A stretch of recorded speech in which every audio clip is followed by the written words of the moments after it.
इंसान के बस में नहीं है, आज के युग के इंसान के बस में नहीं है कि किसी भी ज्ञान को संपूर्ण समझ कर उसी पे। तो प्रोफेसर भट्टाचार्य नहीं, मैं जानना चाहता हूँ प्रोफेसर भट्टाचार्य जो हैं वो कब उन्होंने ये तय किया, क्या पूजा पाठ आपके घर में शुरू से होता रहा और क्या वो रिचुअल्स पहले से आप उनको फॉलो करते रहे जो आखिरकार आध्यात्म की मंजिल की तरफ ले जाते हैं?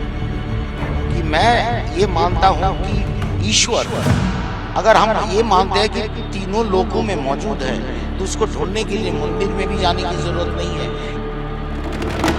किसी मस्जिद या किसी गिरजा में भी जाने की जरूरत नहीं है। अपने अंदर झांको, और वो झांकने का तरीका है concentration and meditation.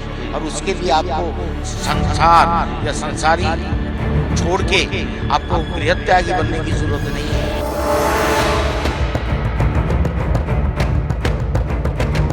Prayagraj Mahakumbh में हर रोज लाखों भक्त पहुंच रहे हैं। 26 फरवरी तक चलने वाले इस महाकुंभ में करीब 45 करोड़ श्रद्धालुओं के पहुंचने की उम्मीद है। इस बीच अब महाकुंभ में आईआईटी प्रोफेसर बाबा की एंट्री हो गई है। ये हैं शिवशंकर भट्टाचार्य जो आईआईटी दिल्ली में प्रोफेसर रहे हैं। संपूर्ण समझ के उसी में, लेकिन अब आध्यात्म और साधना के मार्ग पर है। शिवशंकर भट्टाचार्य ने विज्ञान अध्यात्म पर क्या कुछ कहा, सुनिए। क्या पूजा पाठ आपके घर में शुरू से होता रहा? Engineering is just an extension of science. Same way, spirituality is also an extension of science. तो ये जो कहते हैं कि युग सहस्त्र योजन पर भानु लील्योताहि मधुरफल जानू जब कहा जाता है जी, तो तभी ये पता था कि यहाँ से धरती से सूर्य की दूरी कितनी है जी। और न जाने हमारे मनीषियों ने कौन कौन सी वो गणनाएं पहले ही कर ली जी। जो विज्ञान अभी तक करने में सक्षम नहीं हुआ है। इस लिहाज से आप देखते हैं तो क्या पाते हैं? देखिए ऐसा है, अज्ञानता कोई पाप नहीं है, पर ज्ञान जितना है उसको स्वयं संपूर्ण सोचना या उसके बारे में ये समझना कि ये ज्ञान अपने आप में संपूर्ण है, वो पाप है। कोई कहता है मुझे ईश्वर की दर्शन हुआ है, कोई कहता है मुझे ईश्वर की प्राप्ति हुआ है, कोई कहता है मैं ईश्वर को परख चुका हूँ, पर ये सब अपने आप में संपूर्ण नहीं है, सबसे पहले।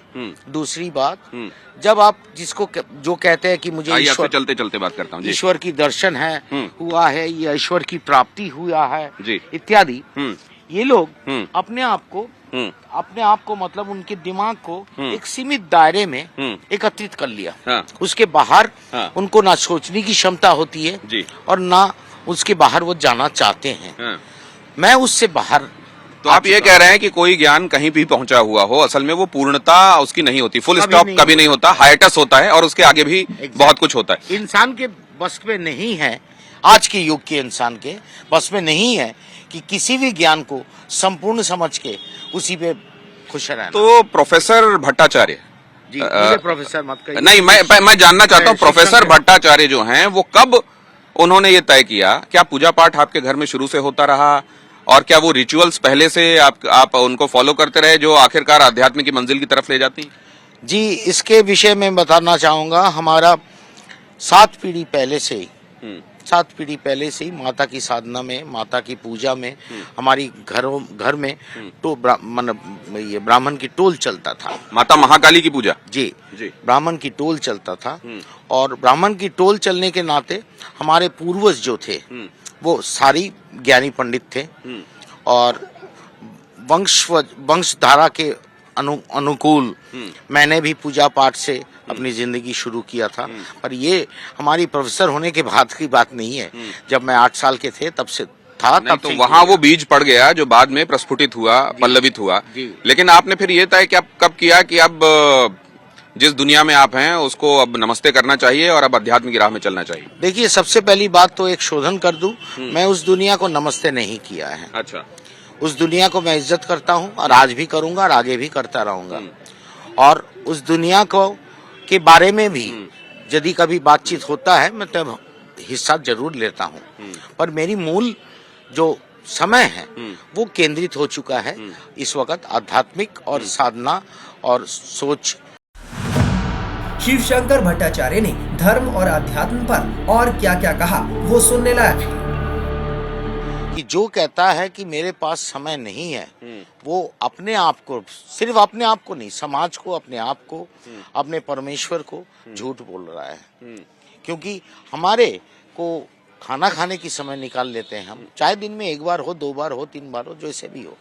हम शौच के लिए समय निकाल लेते हैं, उसी तरह हम चाहे तो परमेश्वर के लिए भी समय निकाल सकते हैं। बट मुश्किल ये बात है कि हर चीज को अगर हम जोड़े कि जिसको हम इंग्लिश में कहते हैं रिटर्न ऑन इन्वेस्टमेंट, तो रिटर्न ऑफ इन्वेस्टमेंट यानी कि मेरी वापसी क्या आ रहा है इसको करके, मुझे मिल क्या रहा है, मुझे मिल क्या रहा है, वो सोच से जो आध्यात्मिकता पे जाता है या उस मार्ग पे चलने की कोशिश करता है, वो कभी सफल नहीं होता है और वो बीच रास्ते में ही सोचता है। तो वो लोग जो मंदिर जाते हैं कि भगवान मुझे पास करा दो, भगवान मुझे नौकरी लगवा दो, या भगवान मेरा अमुक काम करा दो, मैं ये प्रसाद चढ़ाऊंगा।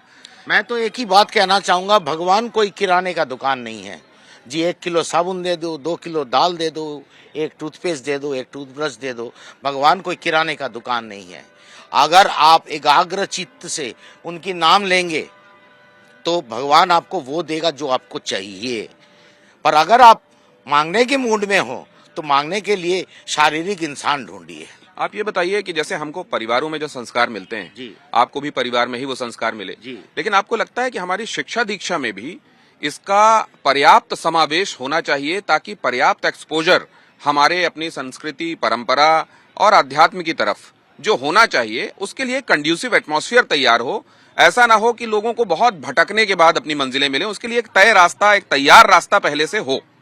मैं सिर्फ इसको एक ही लाइन पे कहना चाहूंगा, हर स्कूल में, हर कॉलेज में, हर शिक्षा विद्यालय में अगर एक ही चीज सिखाया जाए, एक ही चीज सिखाया जाए तो सिर्फ आध्यात्मिक नहीं, साइंस, इकोनॉमी, फाइनेंस, योर आध्यात्मिकता, रिलीजन, हिंदुइज्म और any other ism, whatever it is, जिस दिशा पे उसकी मन लगता हो उस दिशा पे, उस मतलब वो स्तर पे पहुंच सकता है जो कि आम तौर पे वो नहीं पहुंचता। And that is the art of concentration and meditation. Art of concentration and meditation. और प्रोफेसर रह चुके और अब आध्यात्म की दुनिया को ही अपना सब कुछ मानने वाले ये जो व्यक्ति हैं, उनका कहना यह है कि बगैर आधार के, बगैर जमीन के जैसे पेड़ नहीं उग सकता। वैसे ही गमले में उगाने की कोशिश होती है, लेकिन गमले वाले पेड़ और जो प्राकृतिक रूप से लगे हुए पेड़ होते हैं उनमें बहुत फर्क होता है। और दूसरे ये भी कि भगवान के पास अगर आप सिर्फ मांगने के लिए जा रहे हैं तो आप असल में कहीं चूक कर रहे हैं। अगर आप बगैर किसी स्वार्थ के भगवान की तरफ चलना शुरू करेंगे तो आपको अपने आप वो चीजें हासिल होने लगेंगी जिनकी शायद आप कामना करते हैं। ये भी कि संसार में रहते हुए भक्ति का मार्ग अपनाएं, आध्यात्म का मार्ग अपनाएं, संसार को छोड़ने की आवश्यकता नहीं है। वो लाइनें भी मुझे याद आ रही हैं कि संसार से भागे फिरते हो, भगवान को तुम क्या पाओगे। और बहुत धन्यवाद।